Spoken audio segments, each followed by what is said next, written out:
106,6 FM Merkuri, sahabat, di pukul 3 hingga 4 sore di Kamis hari ini. Tadi sudah saya sondingkan ada perbincangan rumah komunitas ya yang hadir setiap hari Kamis, sahabat, dari pukul 3 hingga 4 sore.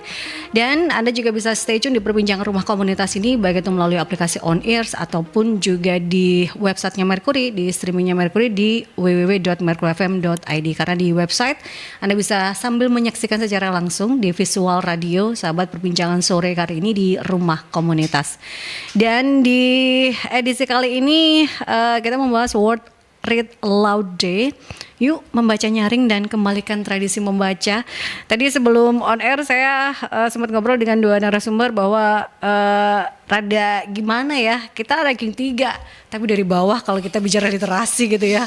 Jadi kita pengennya membangun kembali bahwa budaya literasi, budaya membaca itu wajib ya. Bahkan di media sosial pasti ada postingannya, bisa dijelasin baca caption, baca caption. Nah, itu yang harus juga dibangun ya, supaya informasi itu bisa lebih tepat lagi, supaya masyarakat itu tidak malas hanya mendengar saja tapi juga membaca gitu ya. Kalau dulu buku adalah jendela dunia gitu ya. Kita sudah hadir di studio.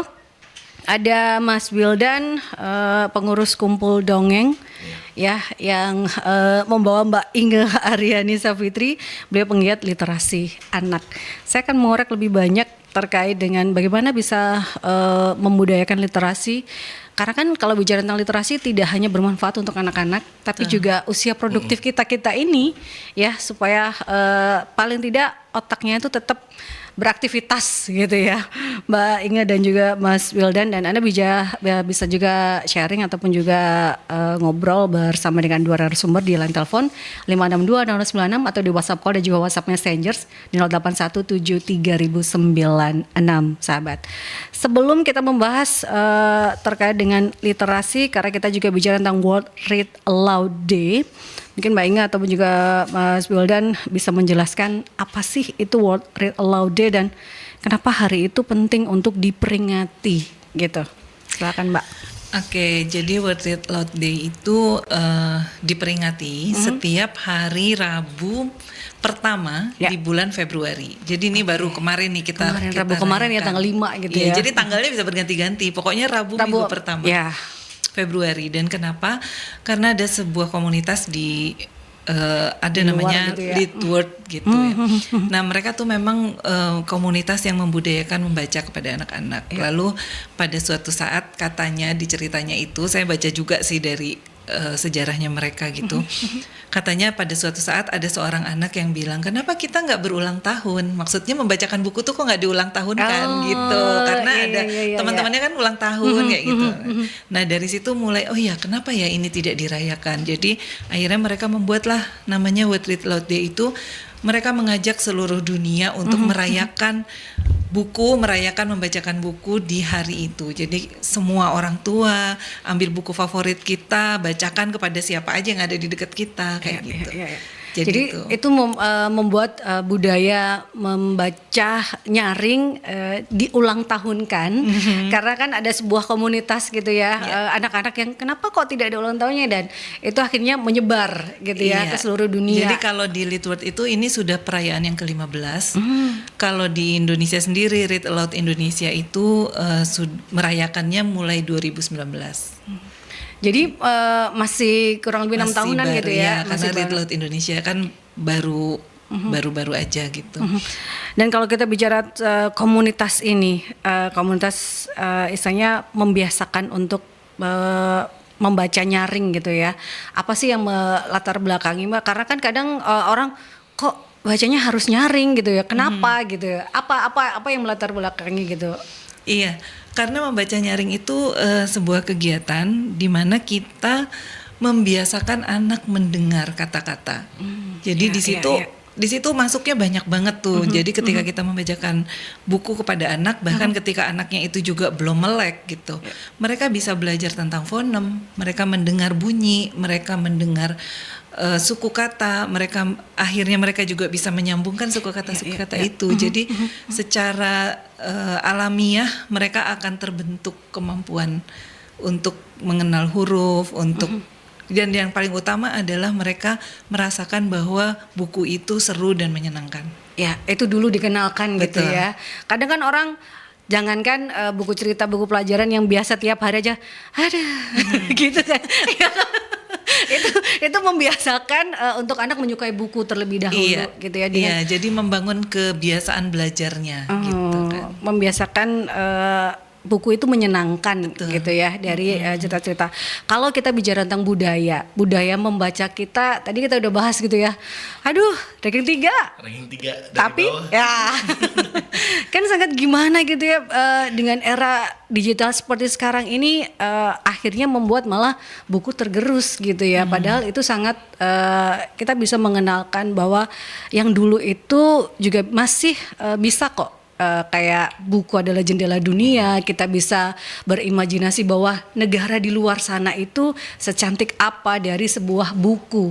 Dulu itu sangat menarik. Nah, kita pengen juga anak-anak sekarang itu bisa melakukan hal tersebut dengan baca nyaring. Nah, kalau bicara tentang budaya kita sebenarnya apa sih Mbak? Kalau budaya kita kan mendongeng itu kita tahu dari luar, dari barat. Kalau dihubungkan dengan budaya kita, bercerita atau mendongeng itu ada nggak sih di budaya kita zaman dulunya gitu? Sebenarnya budaya dasar kita itu memang budaya bertutur ya. Dulu tuh banyak pendongeng-pendongeng kayak kalau kita tahu PM Toh yang dari Aceh. Itu sebenarnya sudah sejak lama. Jadi PM Toh ini melanjutkan dan di semua daerah rasanya ada. Kalau di Surabaya ada namanya apa? Kalau Surabaya Siapa ya? Pendongeng. Kalau di Jawa Barat tuh juga ada. Jadi ada pendongeng-pendongeng tua yang datang keliling. Dia hanya sekedar bercerita. Dan sebenarnya budaya bertutur itu kan kayak warung kopi di mana-mana. Itu karena apa? Karena kita seneng ngobrol. Ya.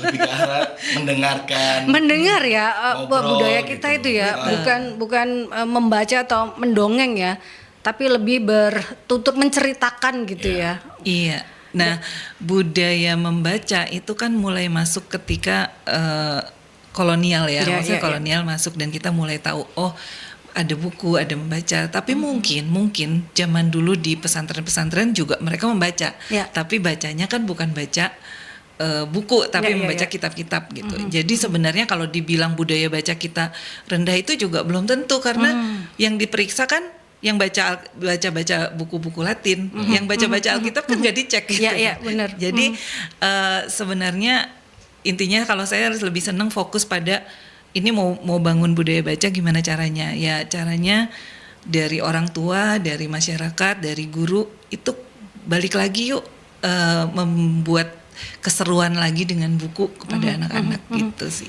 Nah, membuat keseruan itu seperti apa Mas Wildan? Mungkin dongeng pertama yang harus dikenakan pada anak itu mungkin dongeng-dongeng yang cerita tentang apa sih supaya anak itu gak bosen, gak boring, untuk bisa stay paling tidak untuk membacakan itu kan 5 menit ya. Seperti apa Mas Wildan? Ya mungkin lebih ke arah cerita yang lebih membuat anak itu berimajinasi gitu. Jadi biar anak tuh kayak, oh gini ya, oh nanti kayak gini ya. Dan biasanya kalau aku pribadi lebih suka ngajak anak itu juga dalam diceritanya gitu. Oh, melibatkan anak gitu ya. Anaknya gitu. Jadi kayak nanti alur ceritanya itu mereka sendiri yang ngatur. Itu lambat laun mereka akan suka dengan sendirinya. Dengan mendengarkan dongeng, terus nanti mulailah dari mendengarkan ini tadi mereka terlibat, mulailah dikenalkan dengan read aloud itu tadi. Oke. Jadi dibacakan terlebih dahulu gitu ya. Terus anak mungkin bisa melibatkan ini apa gitu, dilibatkan secara mungkin ditanya warna atau apa gitu ya, supaya anak semenyenangkan ini gitu, bisa stay lama mendengarkan sebuah cerita. Dan cerita-cerita seperti apa sih yang paling tidak ini bisa dibacakan untuk anak, dan mulai kapan? Usia berapa? Paling tepat usia segini nih, ini akan bisa memberikan dampak menumbuhkan budaya baca pada anak. kalau bilang membudayakan membaca itu pasti sejak dini, karena pembiasaan itu yang membuat akhirnya menjadi budaya kan. Ya. Jadi sejak anaknya melek ada di dunia itu memang dia harus diakrabkan dengan yang namanya materi cetak. Artinya makanya sekarang banyak tuh baby book yang Betul. buku bantal, buku-buku yang bisa Yang soft dipegang gitu ya. anak-anak gitu kan. Kemudian kapan orang tua bisa mulai membacakan buku? Ya sedini mungkin gitu. Jadi ada teman-teman yang aktivitas, kalau saya kan anaknya udah gede-gede ya. Dulu anak saya yang pertama itu 6 bulan itu sudah mulai saya bacakan buku. Dan lebih ekstrim lagi teman-teman saya yang sekarang itu dari mulai brojol tuh udah mulai dikasih buku-buku yang kontras. Kain, ya, Jadi ya, cuman ya. gambar itu cuman satu, Hitam cuman putih, jadi betul. cuman ditunjukin ini bebek, terus ada misalnya ada tulisan papa, cuman itu aja, papa. Nanti dibalik lagi papa, itu aja. Itu tujuannya apa? Tujuannya membiasakan anak mendengarkan. Dan dia melihat, oh yang didengar ini ada bentuknya, ada wujudnya. Dan dibiarkan anak-anak bermain dengan buku. Intinya sih buku itu harus ada di dalam jangkauan anak-anak. Ya, gitu ya, nggak hanya di raknya. Betul, dikunci lagi.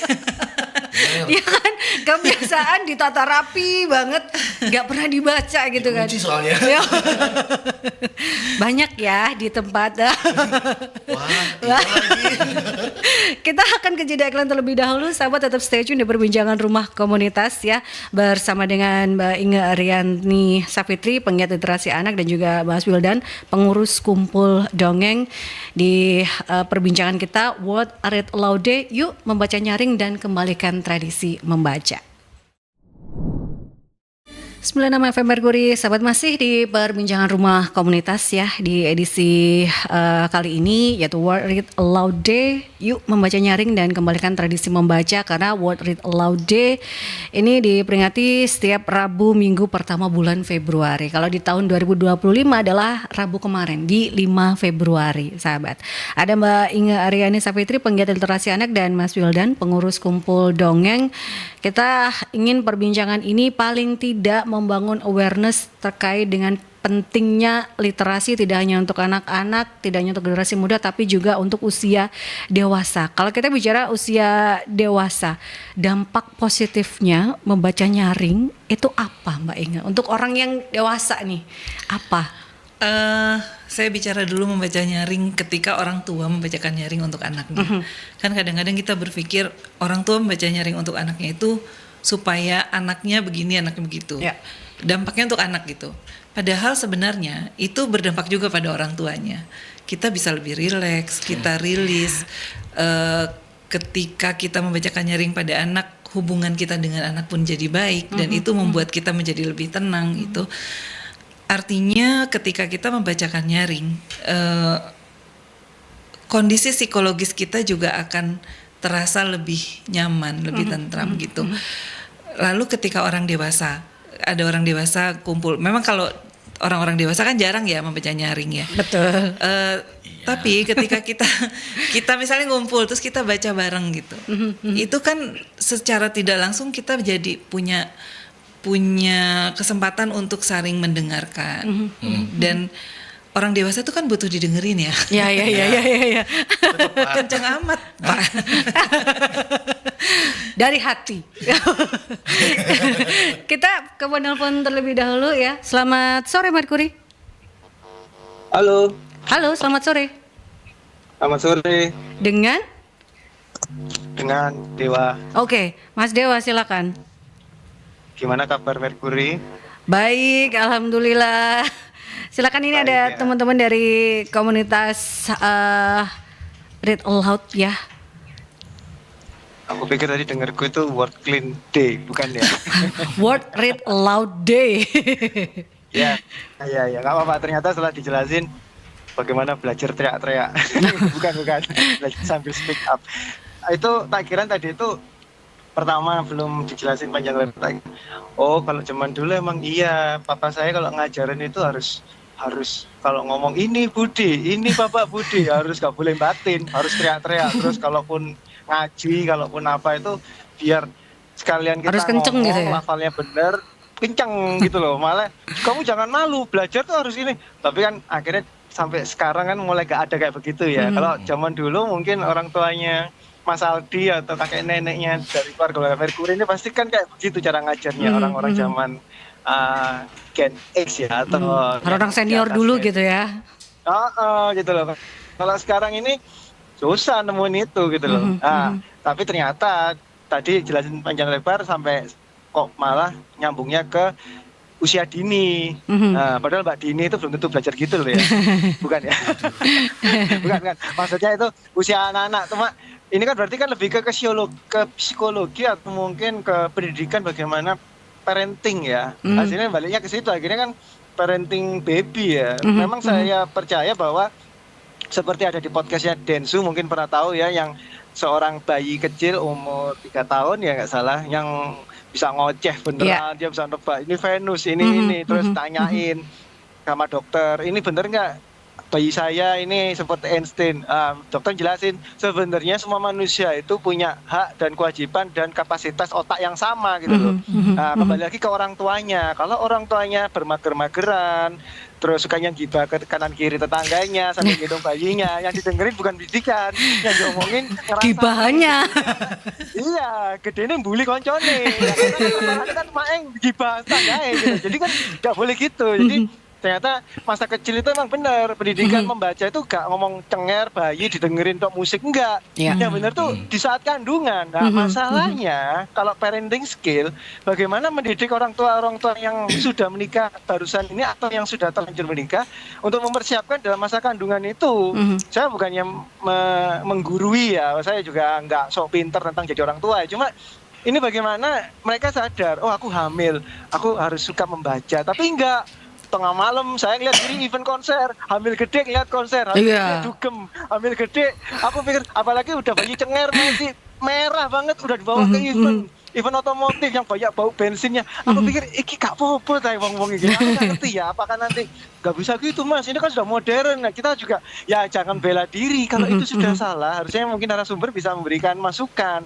Harusnya mendidik anak itu juga perilaku kita juga. Kalau kita mendidik anaknya baik tapi orang tua ngasih contohnya gak baik. Ya anak kan bukan diajarin tapi mencontoh gitu loh. Nah, ini kan sebagai pesan dari Word, bagaimana kita bisa literasinya meningkat. Memang nggak kaget, Indonesia ini memang tingkat membacanya itu kecil sekali, 0, ya. Makanya kalau di dunia sosial yang di seluruh dunia, kita ini paling pintar gibah. Karena sampai orang bule yang lihat, ini 24 jam yang gibah orangnya sama aja. Kapan dia kerjanya ya? Masa bisa kerja sambil ngetik ya? Kan itu kan nggak ngerti ya. Tapi kalau kita berbangga, kita adalah nomor 2 dari sosial media setelah India gitu. Kok bangga ya? Bangga nggak aktif di membaca, tapi aktifnya di sosmed yang sebenarnya kalau kita debat-debatan di komen-komenan di sosmed, kita kalau nanggepin, kasihan. Kita ini seperti masyarakat yang nanggepin orang yang servernya nggak Apple tuh Apple, tapi kamu nanggepin, kamu jadi servermu jadi down. Ngapain juga nanggepin orang yang istilahnya kalau orang sekarang ngomongnya otak kosong ya, bocah kosong lah ya. Jadi Anda kalau nggak punya wawasan ya bisa berargumen banyak. Ya sekarang saya pikirin gitu ya. Jadi kembali lagi terakhir saya tutup, bagaimana sih caranya bahwa saya kira tadi itu mendidiknya itu bagaimana tadi cara membaca sebagai anak teriak-teriak gitu biar nanti hafal. Ternyata orang tuanya juga bagaimana mengedukasi, bagaimana semasa bayi, semasa masih rahim, ayo kita membaca. Terus kalau nggak ada kemauan membaca, kalau kita sukanya ngeliatin sosmed, gimana Mbak? Itu ada solusinya. Apakah ya buka aja webtoon atau webkomik atau web novel, tetap aja baca. Apa itu bisa atau gimana? Karena kan zaman sekarang toko buku sudah banyak yang tutup. Betul, akses terhadap buku juga berkurang gitu ya. Toga tutup, Uranus tutup, ya wis tutup kabeh. Apa ini? Terima kasih, selamat sore. Selamat sore, terima kasih Mas Dewa. Silakan Mas Bulda juga Mbak Inge berkomentar terkait apa yang disampaikan oleh Mas Dewa. Kalau dari sisi saya, karena saya orang tua ya, jadi iya betul sih, kan ada istilahnya monkey see monkey do ya. Jadi jadi memang jadi orang tua itu memang harus jadi teladan gitu. Jadi ketika kita mau membuat pembudayaan membaca, kita mau anak kita suka baca, ya orang tuanya dulu yang baca. Betul, gitu kan. betul. Gimana kita maksa anak baca kalau orang tuanya nggak membaca? Dan itu juga salah satu membacakan nyaring itu, orang tua yang tadinya nggak suka baca, karena untuk anaknya dia mau nggak mau harus membacakan buku gitu. Bagaimana cara memotivasinya? Ya tadi balik lagi, mau anaknya kayak apa setelah nanti. Kalian tuh punya anak untuk apa? Mungkin salah satu cita-cita saya juga sebenarnya kemampuan membaca cerita tentang What We Love Day ini. Bagaimana orang tua itu mau membacakan nyaring itu mungkin harus betul sih kata Mas Dewa ya. Jangan nunggu hamil dulu, sebelum hamil itu harus udah dikasih ilmunya gitu. Jadi mungkin itu harusnya masuk dalam materi pranikah. Bagaimana menjadi orang tua yang menciptakan anaknya yang literat gitu misalkan. Ya hal-hal seperti itu sih yang mungkin bisa jadi PR kita bareng-bareng nanti. Karena kalau untuk merubah anak ya merubah orang tuanya dulu. Betul, mindset orang tua dan masyarakat itu yang memang perlu kita ubah. Mas Wildan, komentarnya terkait dengan apa yang disampaikan Mas Dewa tadi. Kalau dari Bunda Inge tadi kan dari sudut pandang orang tua ya. Sebagai anak? Sebagai anak nih, sebenarnya ya ada benernya juga gitu. Sebagai kita anak itu juga nyontoh orang tuanya. Kayak dulu almarhum ayah itu suka banget ngebacain dongeng, ceritain dongeng. Akhirnya mau apa ya, kayak secara nggak langsung tuh udah dicekokin gitu dari kecil. Udah tertanam gitu ya. Udah tertanam gitu sampai sekarang pun akhirnya berkeluar di dunia dongeng juga gitu. Dan ya like father like son lah kayak gitu. Iya. Jadi apa yang dilakukan orang tua itu akan tertanam di anak gitu ya. Tadi sebelum over juga saya sempat ngobrol sama Mbak Inga dulu, saya dibiasakan, ya nggak dibiasakan sih, sering sekali diajak ke toko buku gitu ya. Kalau di Tunjungan dulu 90-an itu pasti akan tahu ada toko buku Sari Agung ya. Dan itu sering sekali dibawa, bisa seminggu sekali, 2 minggu sekali pasti akan ke sana gitu ya. Cari buku yang gak usah tebel tapi kamu suka untuk membaca. Itu yang dibiasakan gitu ya, Mbak Inga dan juga Mas Wildan. Dan itu yang akan dibawa anak hingga nanti dewasa. Tadi menyerempet juga dengan apa yang dikatakan oleh Mas Dewa berkaitan dengan ketersediaan, karena toko buku sudah banyak yang gulung tikar gitu ya. Tadi apakah harus diantisipasi atau dialihkan untuk ke buku-buku digital? Tapi kan buku-buku digital juga tidak semuanya aman untuk anak. Seperti apa menyikapi di dunia digital seperti sekarang ini dengan ketersediaan atau akses pada bahan bacaan? Kalau bicaranya untuk anak, balik lagi orang tua yang pegang peranannya. Jadi fungsi kontrolnya kan tetap ada di orang tua. Apalagi sekarang kan 0 sampai sebisa mungkin maksimal sampai 2 tahun anak itu tidak dikenalkan dulu dengan gadget. Jadi saya lupa ini kalau nggak salah Mas Nadim yang bicara. Jadi jangan kasih anakmu gadget sebelum dia suka buku. Iya. Jadi buku dulu baru gadget gitu. Betul. Ya. Jadi dia senang-senang dulu dengan buku, dia merasakan buku itu menyenangkan, baru dia boleh dikenalin dengan gadget gitu. Karena ketika dia sudah kenal gadget, pasti kita akan lebih, ya istilahnya effortnya lebih besar lah untuk kita mengenalkan dia menyenangi buku gitu. Karena memang gadget kan lebih menyenangkan ya. Scrolling yang singkat-singkat gitu. Ya, candu lah. Menjadi candu. Nah, membacakan nyaring itu salah satunya adalah membuat kita bisa punya waktu yang lebih untuk anak itu menikmati. Jadi ada insya Allah rentang konsentrasi juga nanti makin lama makin panjang seperti itu kan. Nah, bicara soal akses digital, sebenarnya sekarang sudah banyak orang-orang yang peduli dengan masalah akses buku ini dengan membuat buku-buku anak yang digital. Jadi buku ramah anak tapi digital. Jadi di Kementerian Pendidikan dan Kebudayaan itu sudah ada satu laman khusus namanya Budi, kalau nggak salah Budi. Kemdikbud itu Budi lamannya. Nah itu di situ banyak sekali buku-buku untuk berbagai jenjang yang bisa diunduh dan bahkan dicetak gratis gitu. Kemudian ada juga satu aplikasi namanya Let's Read. Itu juga sampai ratusan buku dari berbagai bahasa itu bisa kita unduh gratis dan kita bisa baca juga dengan anak. Jadi kalau bicara soal ya kita kan sekarang pakai website gitu, pakai gadget gitu kan. Ya itu juga bisa dibaca dengan gadget. Tapi sebenarnya yang terpenting dari semuanya adalah ketika kita bicaranya dengan anak-anak, bagaimana orang tua mendampingi anaknya. Itu kalau kita bicara tentang membiasakan atau kita bicara tentang akses pada bahan bacaan untuk anak-anak. Nah, kalau untuk dewasa gitu kan malah semakin banyak website tadi, salah satunya Let's Read atau di Kementerian Pendidikan atau di Perpusnas itu juga beberapa ada akses. Tapi kan ada beberapa website atau aplikasi yang itu ternyata juga ada yang audionya. Nah, itu istilahnya baikkah atau seperti apa dampaknya kalau menurut Mas Bulda dan juga Mbak Inge? Kalau menurutku Kan ada secara audionya juga gitu. ya, tapi kalau menurutku misal kayak dongeng. Salah satu pendongeng nasional tuh namanya Paman Geri.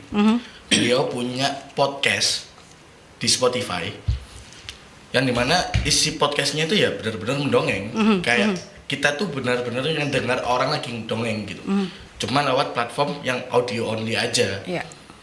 Jadi menurutku ya masih oke-oke aja sih, karena sejatinya mendongeng itu ketika kita dengar dongeng, Iya. ya kita mendengarkan gitu.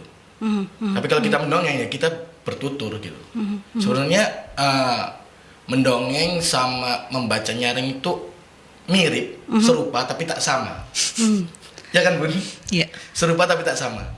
Perbedaannya seperti apa kalau mendongeng dan juga bicara nyaring, membaca nyaring itu? Bukannya sama atau apa perbedaan yang mendasari? Jadi gini, kalau rumpunnya tuh sama, bercerita ya.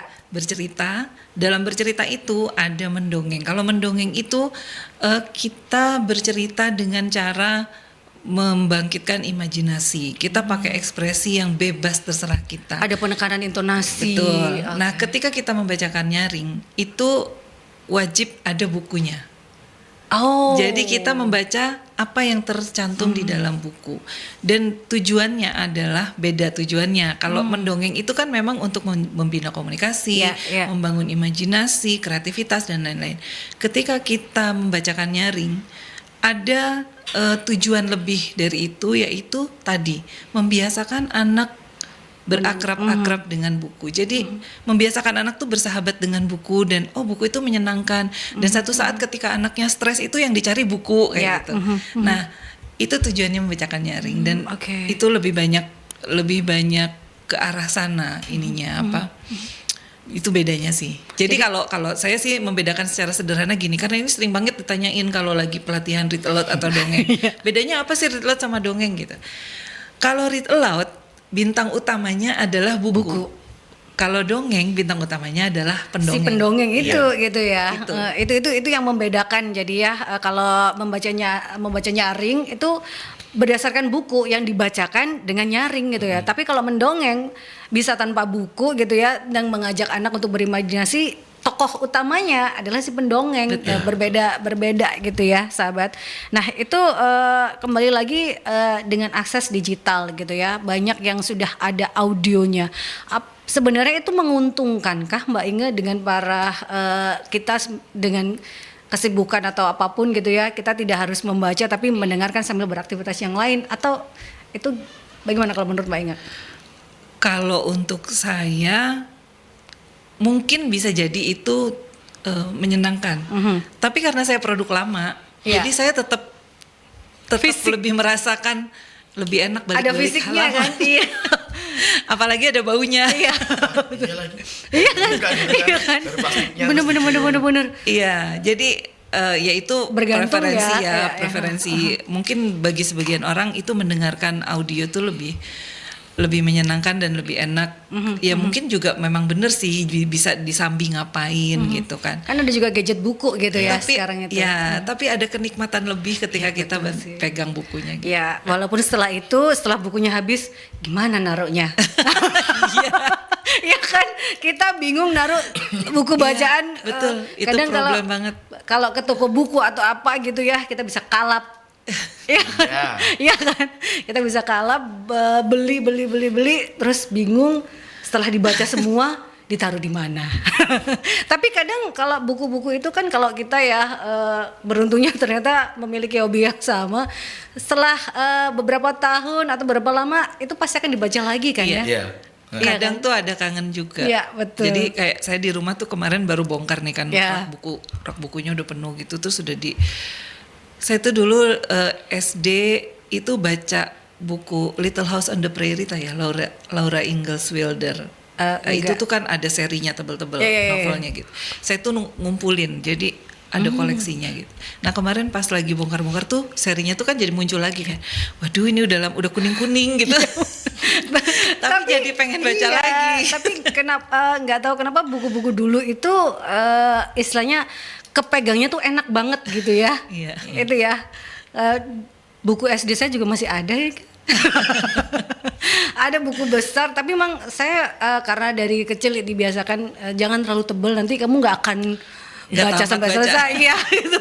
Jadi bukunya memang ya standar paling tebal 120 lah gitu ya.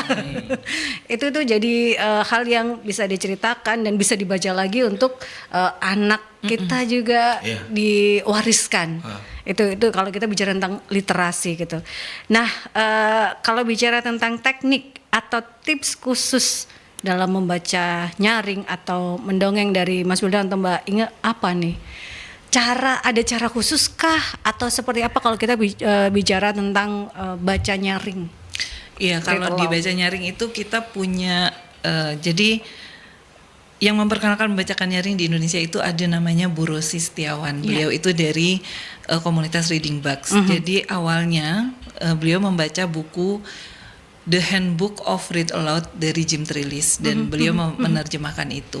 Nah dari buku itu kemudian diformulasikan lah teknik-teknik itu. Jadi mulai dari sebelum. Nah sebelum itu kalau kita mau membacakan buku kepada anak, baca dulu bukunya sebelum dibacakan.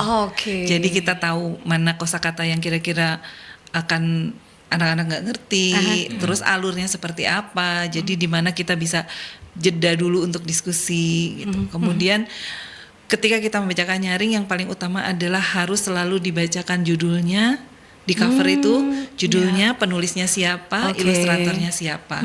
Itu juga mengajarkan anak-anak bahwa buku yang kita pegang ini adalah hasil karya seseorang dan kita belajar menghargai itu gitu. Kemudian dibaca pada saat membaca itu dibaca kalimatnya persis sama seperti yang ada di buku. Gitu. Jadi misalkan di bukunya tidak boleh ada improve ya? Iya, sebenarnya boleh, tapi nggak boleh terlalu banyak. Jadi baca, misalkan tulisannya hari ini cerah sekali, kakak senang sekali menikmati mentari. Nah itu benar-benar dibaca. Kalau misalnya nanti kita mau menambahkan ngobrol, wah lihat kakaknya lagi udah itu boleh. Improve-nya adalah untuk melibatkan anak. Benar. Jadi ketika membacakan nyaring, intinya adalah bagaimana anak itu terlibat. Tidak hanya membaca tulisannya, tapi membaca ilustrasinya. Karena di buku-buku untuk anak yang membacakan nyaring itu ilustrasinya juga bercerita. Jadi kita ajak anak terlibat, misalkan mencari, terus di situ misalkan kakak melihat Labi bersedih, coba lihat wajahnya Labi sedih ya. Jadi diajak anaknya ngobrol. Itu ketika persiapan, ketika membacakan. Kemudian ada lagi setelah membacakan. Setelah membacakan itu diselipkan diskusi. Jadi diskusi tentang bukunya atau juga melibatkan anak tentang hal-hal di luar buku. Misalkan saya pernah membacakan buku ceritanya tentang anak yang tunanetra. Jadi tunanetra terus dia jalan ke ulang tahun temannya, tapi di situ tuh si anak tunanetra itu digambarkan dia tuh pinter gitu, maksudnya dia bisa jalan sendiri, nggak perlu pertolongan kayak gitu.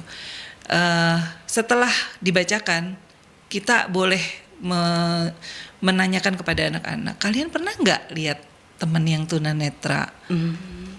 Terus kalau kalian melihat seperti itu, sikap kalian seperti apa? Jadi benar-benar membangun satu berpikir kritis, empati, imajinasi itu akan terbangun hanya dalam beberapa menit kita membacakan buku gitu. Ya semacam itu sih. Dan itu sebenarnya harus ada di kurikulum kah atau seperti apa gitu. Kalau kita bicara ini kan juga penting gitu ya, terutama untuk mungkin di pendidikan dasar. Itu kan juga harus terbiasa supaya anak paling tidak bukan diajarkan tapi dibiasakan untuk berpikir kritis, berempati, supaya dari kecil mereka tahu seperti apa gitu. Itu perlu nggak sih Pak Inge? Kalau di kurikulum Merdeka yang zamannya Mas Nadiem dulu, itu kan ada transisi PAUD ke SD yang menyenangkan. Ya. Nah, di transisi PAUD ke SD yang menyenangkan itu, guru diwajibkan melibatkan buku non-teks pelajaran di dalam pembelajarannya. Jadi artinya membacakan buku cerita itu harus dilakukan di kelas 1 dan 2 SD terutama. Ya. Gitu. Nah, ya itu penting sih karena banyak hal yang bisa dipelajari dari satu buku cerita yang nggak membosankan gitu, sehingga intinya adalah anak itu jadi belajar dari buku, dan ketika dia sudah siap belajar dari buku kayak apa aja pasti dia akan cari gitu kan. Dan itu sebenarnya harus disediakan dari pihak Betul, sekolah gitu balik ya. lagi akses. Ya, akses gitu ya. Kalau kita bicara dongeng, tadi kan teknik terkait dengan read aloud. Dongeng itu harus seperti apa kalau menurut Mas Wildan supaya itu bisa menumbuhkan imajinasi anak. Kalau kita bicara imajinasi kan ini bicara juga kreativitas dari si anak gitu nantinya seperti apa? Adakah teknik khusus pola orang tua kan saya tuh nggak bisa dongeng. Tapi kan itu penting membaca nyaring pun juga sangat penting, paling tidak dikombinasi dua hal tersebut. Seperti apa Mas Wildan? Nah, kunci utama dari dongeng adalah jangan pernah malu untuk terlihat jelek. Oh. Jangan pun. Iya. Karena itu juga bisa ngebangkitin emosi dari sang anak juga gitu. Ekspresi kita yang kita pakai dan sebagainya. Terus mungkin bisa menggunakan media juga. Gitu. Kayak ada beberapa orang yang pakai papet, ada yang pakai boneka, ada yang pakai wayang. Jadi itu juga bisa ngebantu anak-anak buat mengimajinasikan adegannya ini lagi ngapain sih. Ceritanya lagi kayak gimana, kira-kira tokonya seperti apa gitu. Kalau misalkan kayak kita berdiri sendiri kayak stand up gitu, itu kan akan susah gitu kalau misalkan ke anak kecil. Jadi bisa dibantu dengan adanya media itu tadi. Kayak gitu. Itu jangan takut untuk terlihat jelek intinya ya, bagaimanapun karena kan ini untuk bicara untuk membiasakan gitu ya. Karena kan kita jam terbang. Iya kan? Sebenarnya gini sih, kalau saya biasanya sama orang tua, terutama ya orang tua tuh aku tuh nggak bisa dongeng Iya. gitu kan. Rata-rata begitu sih.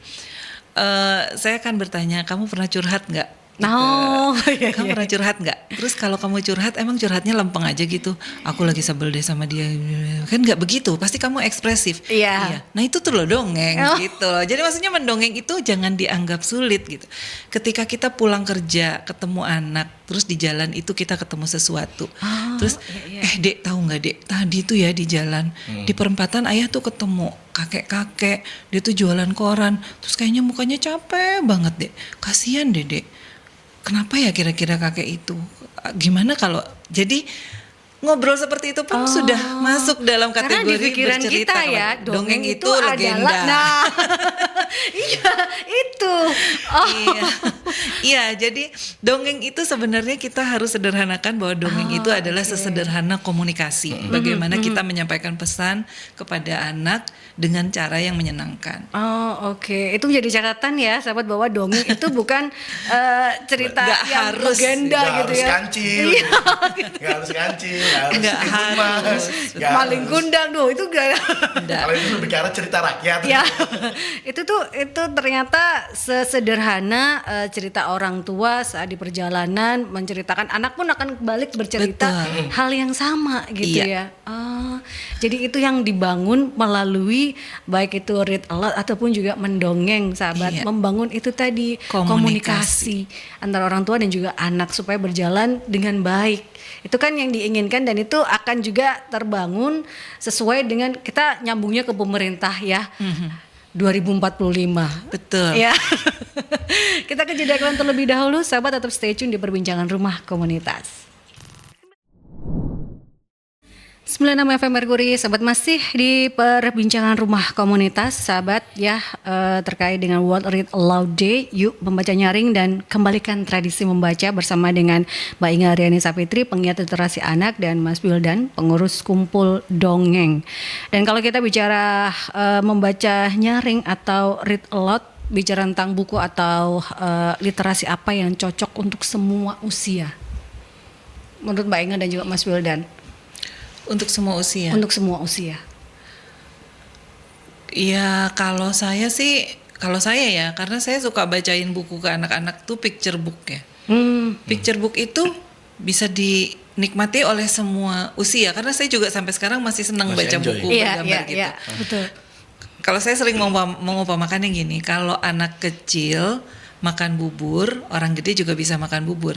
Yang bisa dimakan anak kecil berarti bisa dimakan orang besar. Ya, Yang ya. bisa dimakan orang besar belum tentu bisa dimakan. Betul. Jadi kalau literasi untuk semua itu yang seperti apa? Ya literasi yang banyak kok, picture book itu yang nilainya, terus cerita-ceritanya tuh juga cukup dalam dan bisa dijadikan bahan perenungan juga bahkan untuk orang dewasa.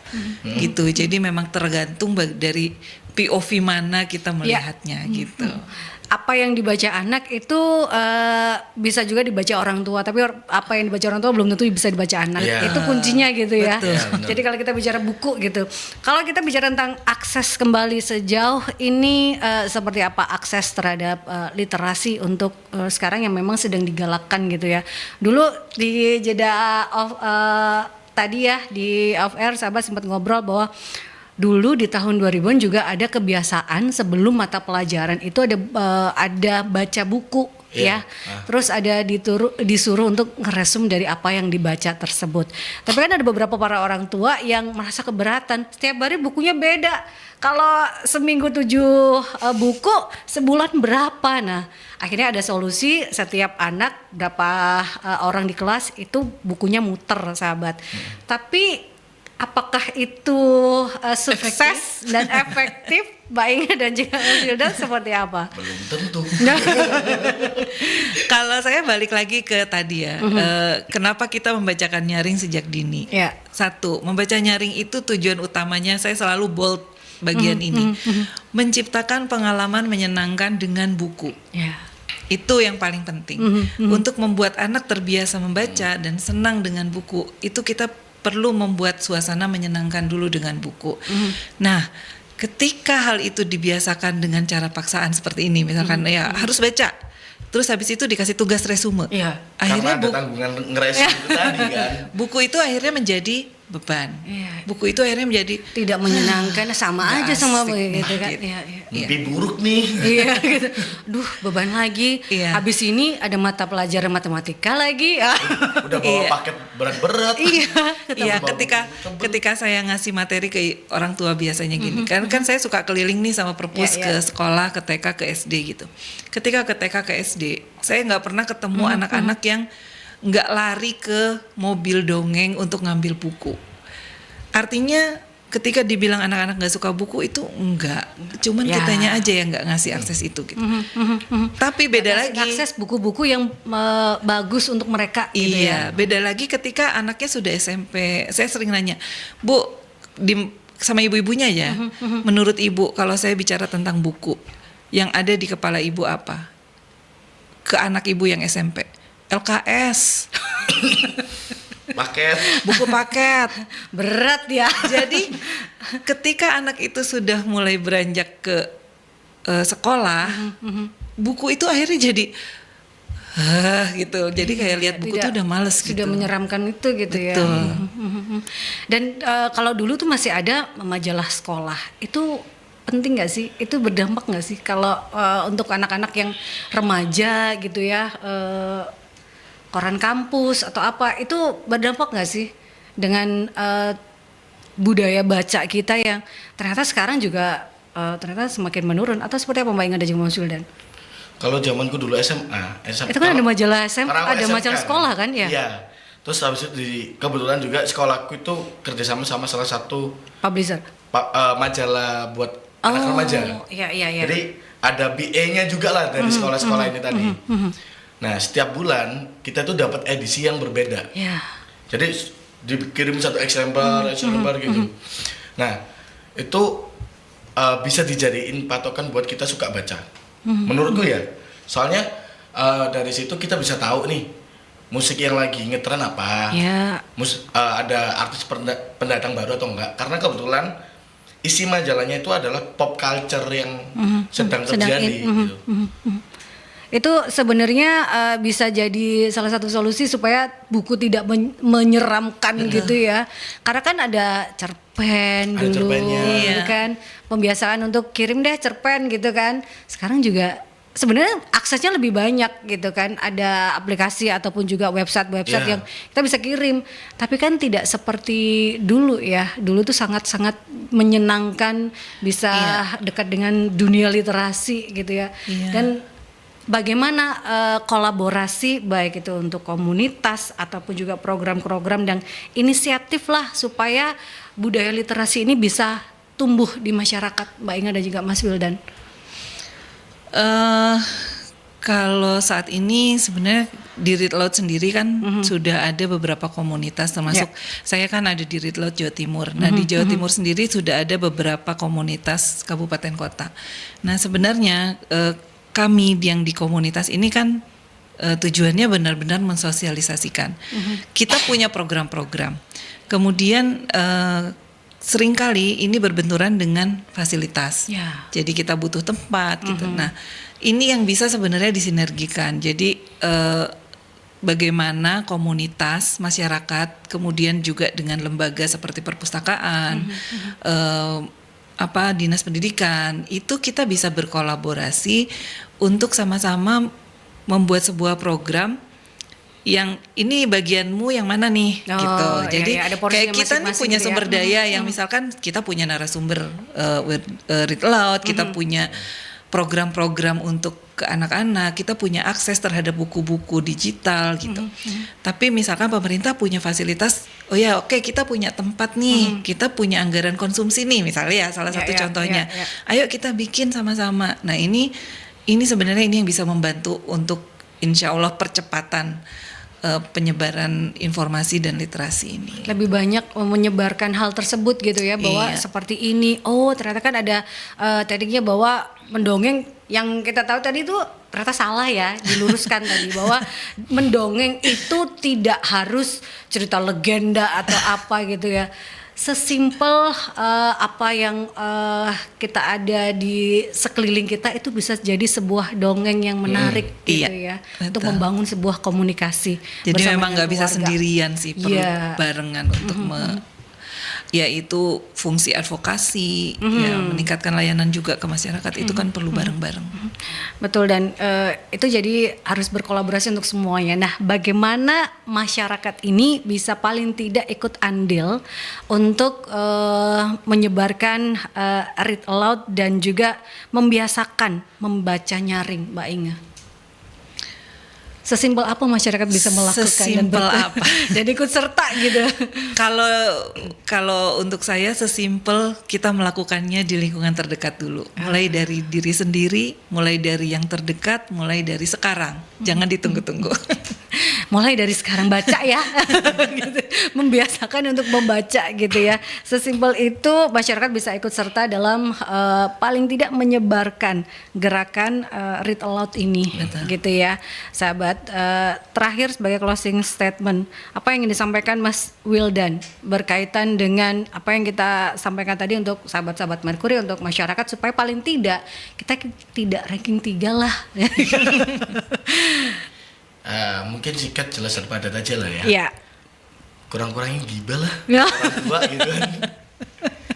Ya, supaya anak itu tidak terdampak gitu ya. Kayak misal nih mereka lagi gibah tapi lagi gendong anak, kan kasihan. Anaknya ditaruh dulu, orang itu gibah. Enggak, kan kurang-kurangin ya. Kan kurang-kurangin gitu.